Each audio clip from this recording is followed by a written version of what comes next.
What is good, YouTube? Quinn Wade, basketball analysis. Come to y'all with an analysis breakdown on Tyrese Maxey, the most improved player of the year. This guy can really finish with contact. He's very quick. He's very smart. He's very decisive when he's driving to the basket. It's hard to guard the guy. He comes at you full steam, or he always looking for a way to break your ankles or get past your right foot or left foot, depending on how you're trying to attack the basket.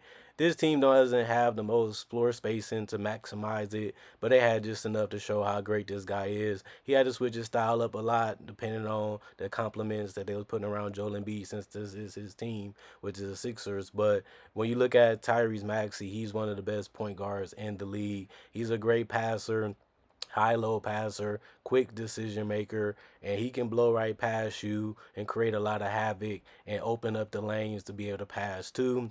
The floater is something I think he should add, and he ended up doing it mainly because it keep him from being injured. You get the ankles, you get the thighs, you get the shoulder injuries by running into people, and I feel like the floater allows him to produce like the brush contact as you see here, where you're not really absorbing too much contact to be injured for 2 to 3 weeks, and it only gets worse if it gets broken or something like that.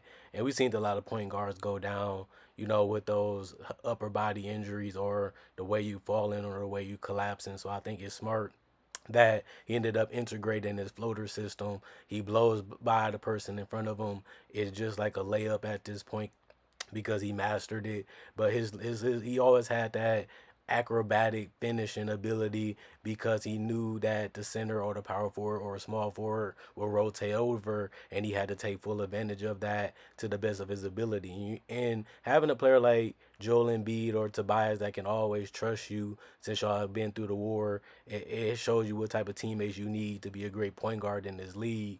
And he finally started passing that test. His confidence is through the roof. This guy really shows out a lot. He went for 50 plus. This guy is in his prime early when it comes to offense. He also has been, solid because of that.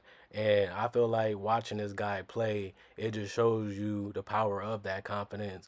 It's not reckless, it's not crazy, it's very controlled, but he knows how to trick his defender and still score the basketball, whether it's off the backboard or it's all net. And it's called manipulation. You manipulating the defense to give you the shot that you think you can make or you want to make, and he's able to take full advantage of that situation and just getting even faster with knowing what you want to do and not guessing or thinking what you want to do. And that's the attack mentality that he has, and that's his first thing that made him a prospect. And obviously he added more to his game, and he also added a great mindset of how to execute those things, consistently. And that's the point of being a star. And this guy, most people say you have to add a 3 point shot, and I'm a guy that will say, sure, it does make a lot of sense to modernize your game. It also helps your longevity, and he needed it, giving him another weapon to be useful and to help him stay on a team that really believes in his ability